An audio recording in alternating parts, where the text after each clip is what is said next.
इस बार महागठबंधन ने लोगों के साथ चीट किया है। मुकेश सहनी का ये कहना है कि मैं डिप्टी सीएम का उम्मीदवार भी हूं, जबकि सीएम का उम्मीदवार कोई घोषित नहीं है, लेकिन डिप्टी सीएम अपने आप को मुकेश सहनी मान रहे हैं। तो महागठबंधन है वो पूरी तरह से एकदम सपाट हो जाता है। ओरमा ग्रुप, जो सोचता है वो करता है।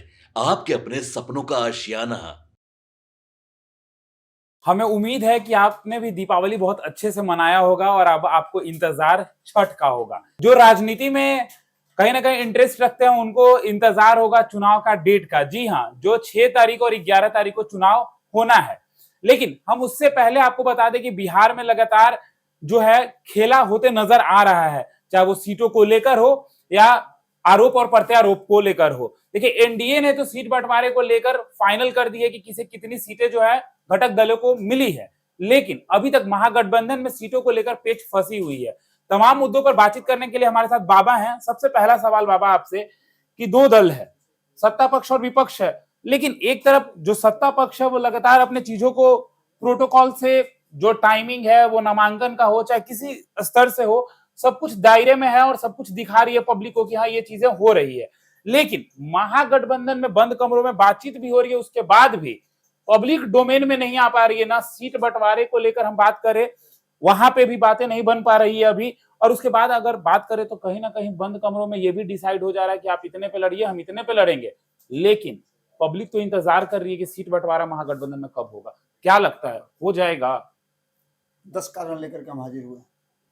वो 10 कारण जिसने कहीं ना कहीं मजबूर कर दिया है, और ये सिंपल सी नजर आ रही है। मैं आप लोगों से भी एक सवाल पूछ रहा हूँ, सवाल पहले पूछ लेता हूँ, उसके बाद मैं आगे की इस एपिसोड को करूँगा। क्या आपको महागठबंधन के घटक दल कितने हैं ये पता है? पता है तो नंबर लिखिएगा।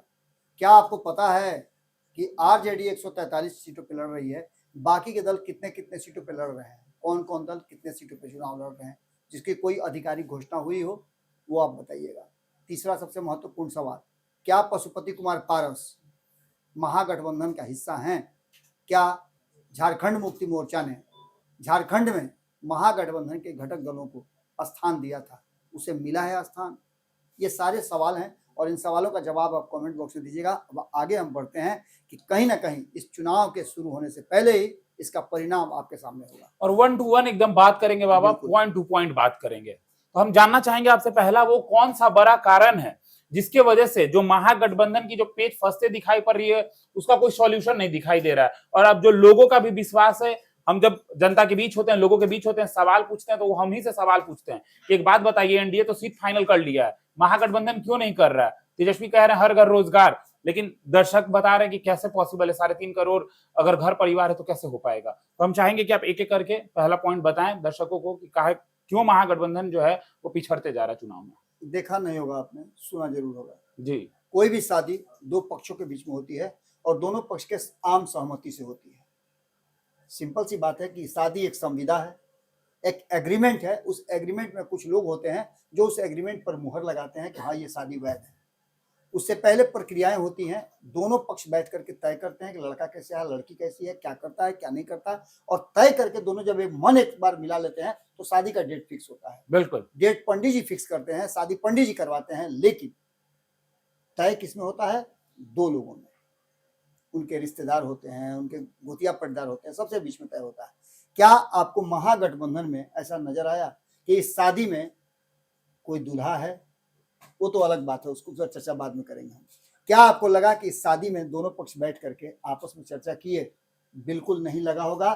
कोई सीट शेयरिंग का समझौता आपको सामने नजर नहीं आया होगा, किसी भी तरह का कुछ नहीं नजर आया होगा। और ये पहला पक्ष है जहां सीधे लग रहा है कि महागठबंधन ने सरेंडर कर दिया है और इस चुनाव में वो सिर्फ इसलिए चुनाव मैदान में है कि हमको चुनाव लड़ना है। एन के प्रकारे ना 20 तारीख को डेट खत्म हो रहा था नामांकन प्रक्रिया का, और सुबह के 4 बजे अगर अनाउंसमेंट होता है 143 लोगों का, तो इसके मायने आप समझ सकते हैं। अभी तक बाकी के घटक दलों ने अपनी लिस्ट जारी नहीं की और 21 तारीख को संभवतः वो दूसरी लिस्ट जारी हुई या 20 तारीख के रात में हुई, जो वीआईपी की थी। उसमें भी अस्पष्ट था, पूरी तरह से स्पष्ट नहीं था। पूरे दिन लोग खोजते रह गए कौन उम्मीदवार है, क्या है, क्योंकि मिला नहीं। बात करें अगर मुकेश सहनी की बाबा, जैसा कि आपने कहा कि वीआईपी ने देर रात लिस्ट जो है वो जारी की थी, प्रेस कॉन्फ्रेंस 2 से 3 बार 4 बार बुलाया गया, लेकिन उस दिन प्रेस कॉन्फ्रेंस भी लास्ट तक नहीं हुआ। तो सवाल के घेरे में तो ये लोग लगातार घिर रहे हैं। निश्चित रूप से। दूसरी तरफ आपने देखा होगा, तो मेरा दूसरा सबसे महत्वपूर्ण पॉइंट ये है कि क्या आपने, एक तरफ तो मैंने कह दिया कि महागठबंधन में ऐसा कुछ नहीं हुआ जिसमें प्रेस कॉन्फ्रेंस बुलाया जाए, सीट शेयरिंग का समझौते की बात की जाए, कहा जाए कि फलाने को इतना और हम सब एक साथ ठीक है, ऐसा कुछ नहीं हुआ। दूसरी तरफ मेरा दूसरा जो सबसे महत्वपूर्ण पॉइंट है कि एनडीए गठबंधन ने एक एज लिया, प्रेस कॉन्फ्रेंस उसका भी नहीं हुआ, लेकिन एक नई परंपरा की शुरुआत हुई, और वो नई परंपरा थी कि पीसी नहीं हुआ, पोस्ट हुआ। और सेम पोस्ट जो है, सेम पोस्ट सभी ने कॉपी पेस्ट किया, और सारे घटक दल के बड़े नेताओं ने ये पोस्ट किया कि हमारे बीच सीट शेयरिंग का समझौता हो गया, फिर से एनडीए सरकार। ये दूसरा ऐसा पॉइंट है जिस पॉइंट को लेकर के एनडीए गठबंधन जो है वो कहीं ना कहीं आगे नजर आ रहा है, और नीतीश कुमार और मोदी के सामने, एनडीए गठबंधन के सामने राहुल गांधी और तेजस्वी यादव के साथ साथ पूरे महागठबंधन का सरेंडर नजर आ रहा है। हालांकि कई ऐसे दल हैं जो अभी भी खूंटा ठोक के खड़े हैं, जैसे वाम दलों की बात कर लीजिए, जो भी उनको सीटें मिली है या जितनी सीटों पर अपने उम्मीदवार उतारे हैं, हालांकि अपने सहयोगियों के सीटों पर उतार दिया है, लेकिन वो मजबूती के साथ खड़े हैं। तीसरा सबसे महत्वपूर्ण पॉइंट, सीएम का चेहरा एनडीए गठबंधन में भी फाइनल नहीं है, उस पर मुहर नहीं लगी है। पहले से आपने देखा होगा कि 2020 में भी सीएम चेहरा घोषित कर दिया कि नीतीश के नेतृत्व में लड़ेंगे और यही हमारे आगे के सीएम होंगे। इस बार ये बातें नहीं कही गई है, लेकिन ये जरूर कहा गया है कि बाकी के घटक दल, बिहार से जुड़े हुए जितने भी नेता हैं, उन सभी ने नीतीश कुमार को अपना अगुआ भी माना है, नेता भी माना है, और सीएम का फेस भी मान लिया है। दूसरी तरफ जब सीएम फेस की बात होती है, तब तेजस्वी यादव के नाम पर अड़ंगा लग जाता है। और अभी मुझे जो सूचना मिल रही है कि कांग्रेस में एक बड़ा खेल हुआ है।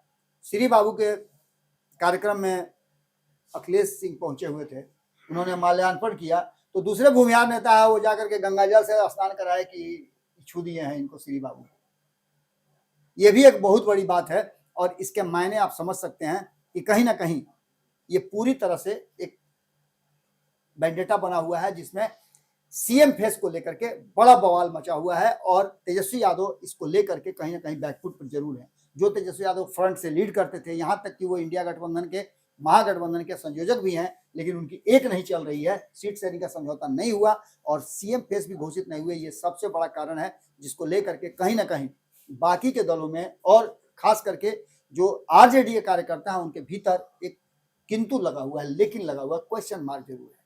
इसके अलावे जो मेरा चौथा कारण है वो उससे भी ज्यादा महत्वपूर्ण है कि डिप्टी सीएम को लेकर के विवाद शुरू से है।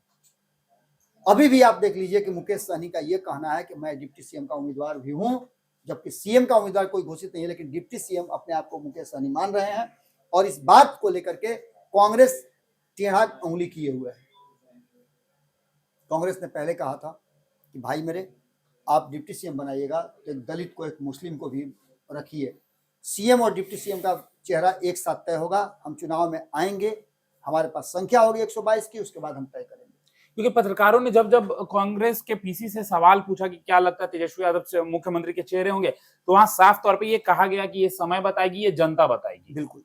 इसके बाद जो पांचवा पॉइंट है, जो बड़ा ही महत्वपूर्ण है, आपको मैंने शुरू में बताया शादी ब्याह की बात, जो तय होता है जी, कि लड़की पक्ष के तरफ से लड़के पक्ष को क्या मिलेगा। हालांकि ये वैध इसको नहीं मानते हैं, लेकिन फिर भी लड़की पक्ष वाले लोग कहते हैं कि देखिए हम अपनी लड़की के लिए बहुत कुछ किए हैं, एक सिलाई मशीन खरीद के रख ले, पलंग, अरे महाराजा पलंग रखे हुए हैं, और ये सारा चीज जब नहीं पहुंचता है तो बवाल मचता है।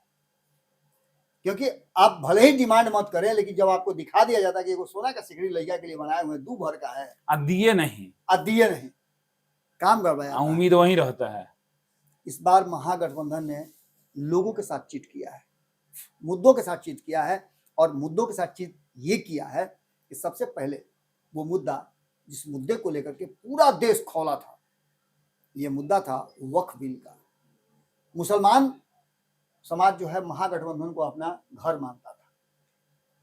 भाजपा और एनडीए के विरुद्ध जो एनडीए के घटक दल हैं, उनको भी थ्रेट कर दिया था कि आपको हम चुनाव में दिखा देंगे जी, लेकिन हथियार आपके पास है, बंदूक आपके पास बहुत बेहतरीन है, रशियन बना हुआ है, अमेरिकन बना हुआ है, पुर्तगाली बना हुआ है, एक से एक मैंने उसमें सिस्टम दिया हुआ है, लेकिन गोली नहीं है, तो अब क्या कीजिएगा? मशीन लेके रखे रहेंगे, तो मरा जुआ जाएंगे। लाठी का बराबर ना है वो, हाँ तो लाठी से कितना युद्ध लड़िएगा आप? टूट जाएगा।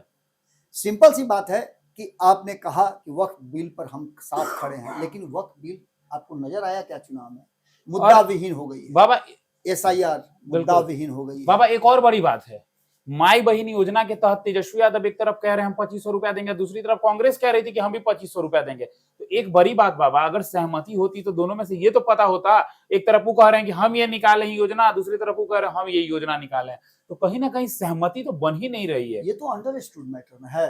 आप 25-25 देने की वादा कर रहे हैं, कोई 3000 देने का वादा किया और ऑलरेडी किसी ने 10,000 रुपया दे दिया, दोनों में बहुत अंतर है।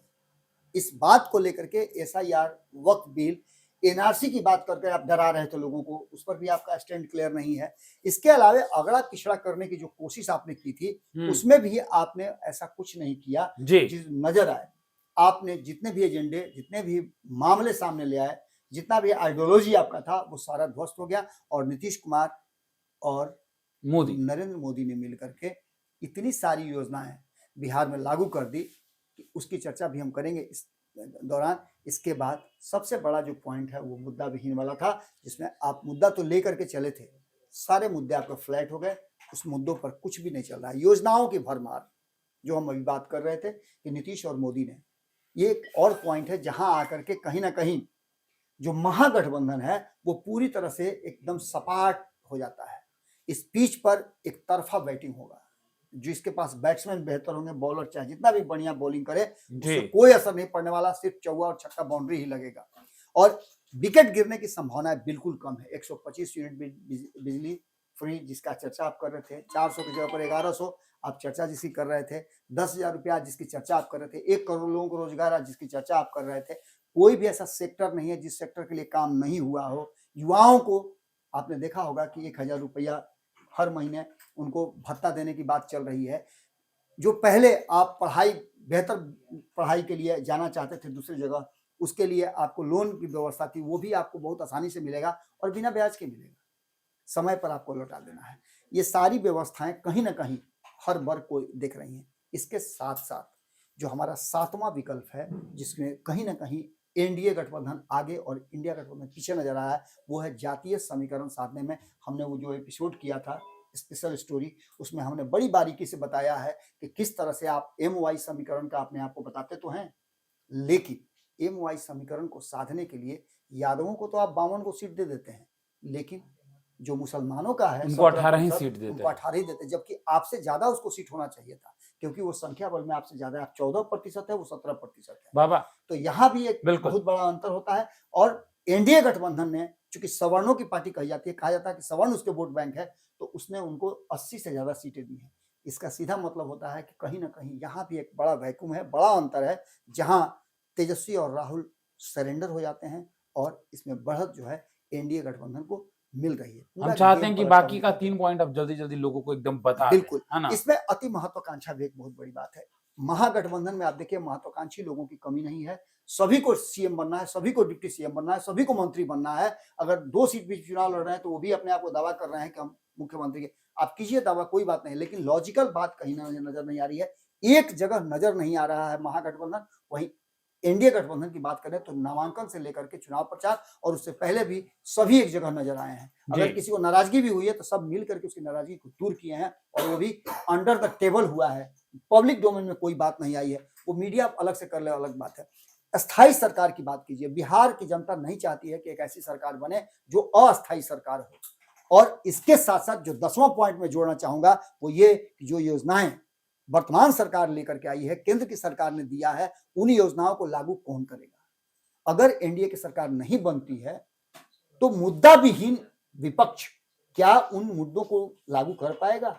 इसको लेकर के भी लोगों के भीतर एक चल रहा है उधेड़-बुन, बिल्कुल, जो कहीं ना कहीं इस बात की तरफ इशारा कर रहा है कि इस बार चुनाव में लोग इन 10 पॉइंट्स को जरूर देखेंगे और यही वो पॉइंट है जिसमें ऐसा लग रहा है कि राहुल गांधी और तेजस्वी यादव की जोड़ी जो है वो थोड़ी सी कमजोर पड़ रही है। अगर इसको इस बीच में 10 दिनों के अंदर में रिकवर कर लिए या फिर एक मंच पे आकर के दोनों, ये भी देखना बहुत दिलचस्प होगा बिल्कुल कि बिल्कुल अगर एक मंच पे आकर के दोनों ये कहते हैं कि नहीं भाई तेजस्वी भाई, अरे अरे तेजस्वी भाई हमारे मुख्यमंत्री होंगे, हमको तो प्रधानमंत्री बनना है, इनके लिए सब है, पूरा बिहार इन्हीं का है। जी। अगर ऐसा कुछ कहते हैं तो हो सकता है कि लोगों में परिवर्तन होगा, लेकिन खास करके महागठबंधन के जो वोटर हैं वो काफी कंफ्यूज हैं और कंफ्यूजन अक्सर इंसान को गलत फैसले करवा देती है। कहीं अगर गलत फैसला कर दिया और ललटेन हाथ फलाना ठिकाना करनी करनी के जगह पर दूसरे का पड़ गया हाथ, तो क्या होगा?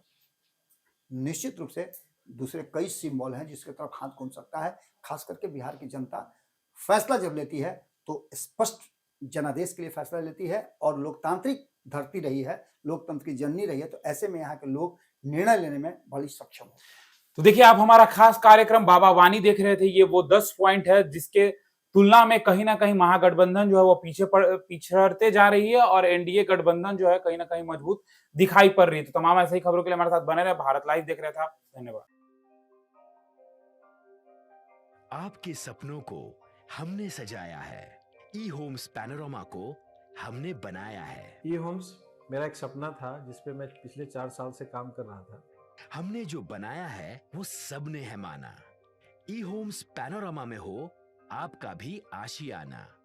और फाइनली हमने 2021 में इस प्रोजेक्ट को लॉन्च किया। बहुत लोग अप्रिशिएट कर रहे हैं कि पूर्णिया जैसे शहर में, बिहार के, एक तो बिहार की बात करें उसमें भी पूर्णिया जैसे छोटे जगह में इस तरह का लाइफस्टाइल देना, ये सुन के हम लोगों को बहुत अच्छा लगता है। ई होम्स में हमने कुछ और भी किया है, जैसे हम जिस जगह में रह रहे हैं हमारे फैमिली सिक्योर हो, उनको सिक्योरिटी का ध्यान में रखा है।